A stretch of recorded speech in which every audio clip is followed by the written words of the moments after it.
Magandang umaga po sa inyo lahat. Ako ay si Binibini Victoria Calya. Ito po ang kwento ng tagapanayam. Basahin natin ang istorya ng kabanatang ito sa pamamagitan ng pagbabasa. Gamitin ang mata para tumingin sa aklat o telebisyon. Tara, basahin natin ang kabanatang ito. Nakaraan ng 3 araw mula nangyayari na ikukwento namin.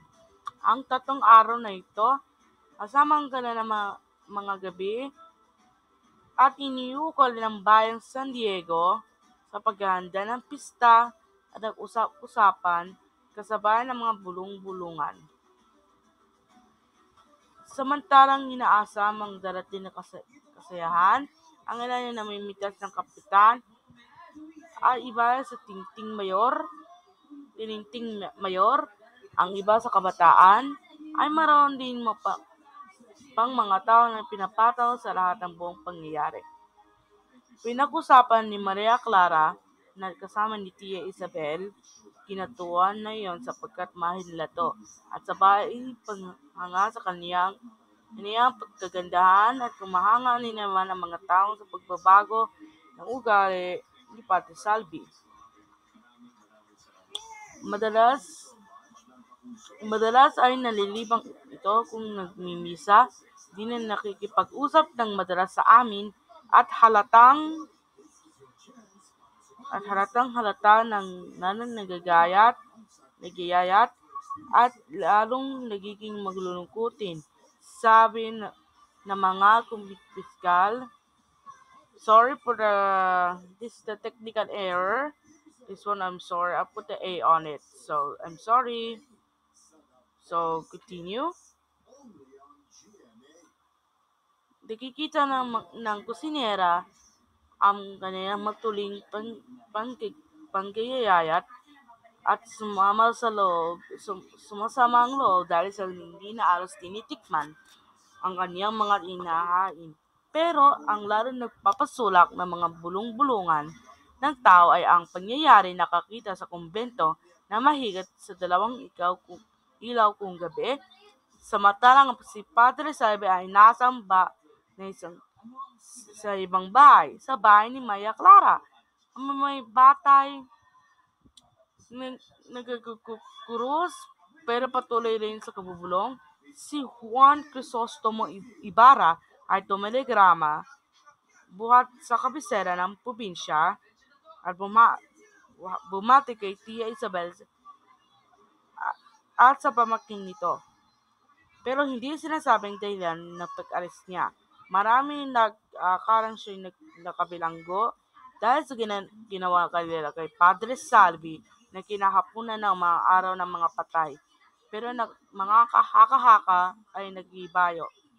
Nang makita siya ng hapon ng 3 araw na bumaba sa harapan ng kanilang mga katipan at bumating magalang na pare at napatulong rin doon.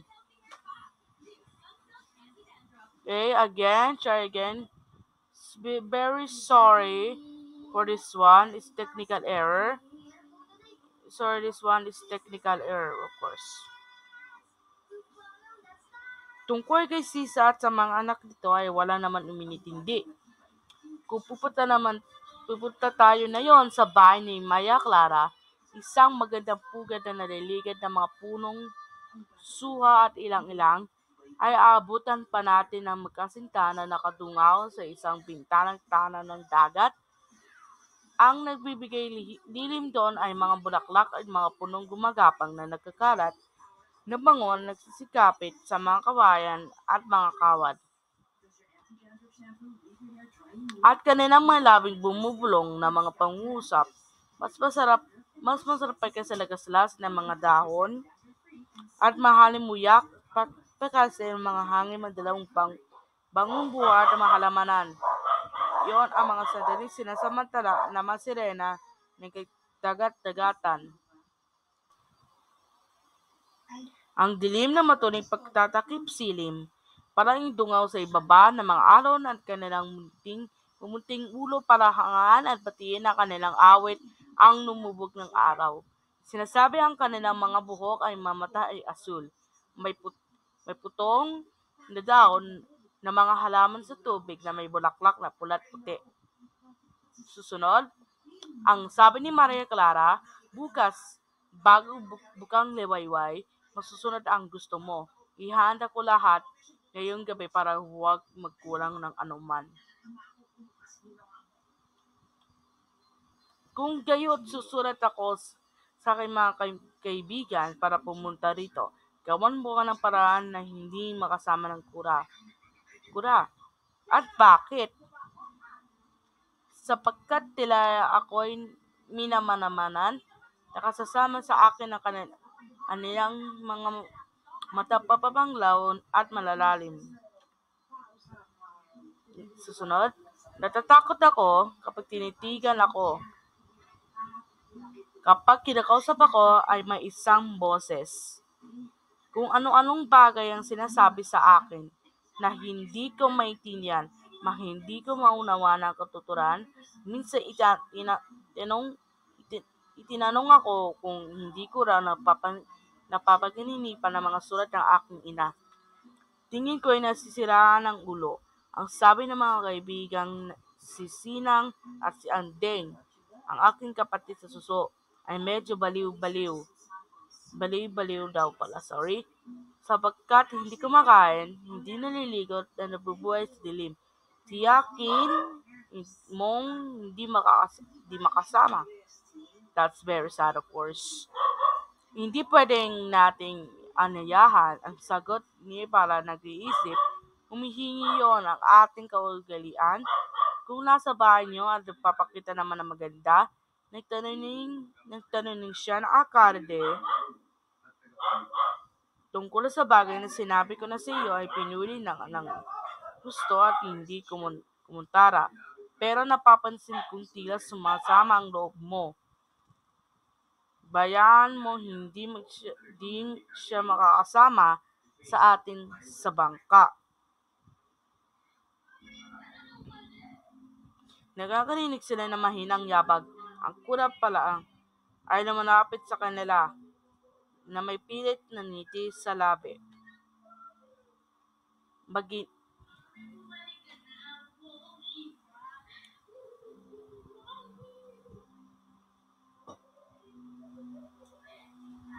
Susunod, maginawa ang hangin, ang sabi nito. Kapag nakasakap ng isang sipon ay hindi naaalis hanggang sa hindi dumarating ang init. Hindi ba kayo natatakot ng namasipon?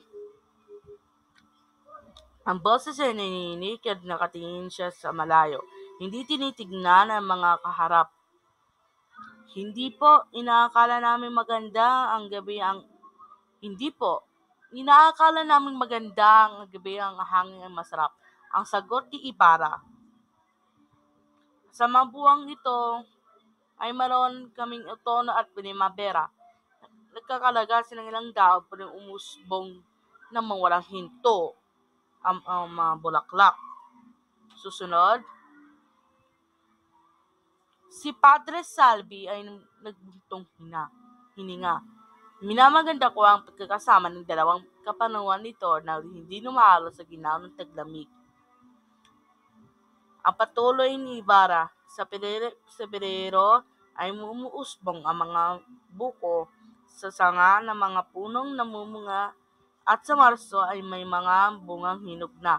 Pagdating ng tag-init ay pumupunta sa ibang bayan. Si Padre Salvi ay ngumiti. Nag-usap sila tungkol sa mga walang halagang bagayo. Tungkol sila sa panahon, sa bayan at sa pista. Si Maria Clara ay humanap ng sandalian para lumayo. At sa yamang mapag-usapan natin ang mga pista, ay maaaring bang maimbita kayo sa idaraos namin bukas. Isang kapistahang gawa naming magkakaibigan. At saan gagawin? Of course. Kung saan yan gagawin? Of course, joke lang. Tuloy, joke lang. Joke lang. Ang gusto ng dalagay ay sa batis ng magda ng kalapit ng gubat sa malapit sa balite. Kaya gigising kami ng maaga para huwag kaming abutin ng init. Nag-iisa na ang pare. Makaraan ng ilang sandaling sumagot. Malapit na rin matapos. Mahirap tanggihan ng anyaya. Tinatagap ko para patunayan wala akong tinatagong galit sa inyo. Pero tatanghaling ako ng dating. May mga gawain nang ako dapat tapusin. Mapalad kayong mga malaya. Lubos na malaya. Makaraan ng ilang sandali nagpaalam si Ibarra para hihanda pisa sa kinabukasan. Madilim na ang gabi.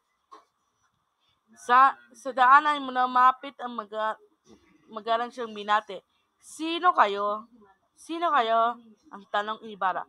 Hindi po ninyo ako kilala, Ginoo. Ang sagot, hindi kilalang kaharap. 2 araw ko kayo hinintay. At bakit?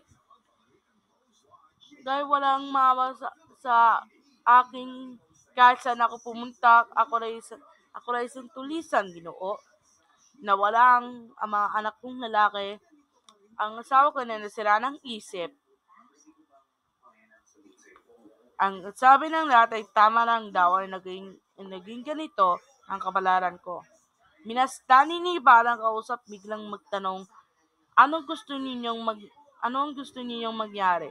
Hiningan po kayo ng awa para sa aking asawa at mga anak. Hindi maaaring tumigil ako, ang sagot ni Ibarra. Kung gusto ninyong sumunod sa akin sa paglalakad, ay may kukwento ninyo sa akin ang mga nangyari. Ang lalaki nagpasalamat at agad silang kinain ng madilim ng lansangan na kukunting ilaw. Maraming salamat po sa iyong pagkikinig. Muli nga po, ako nga po si Binibining Victoria Galea. Shockers out!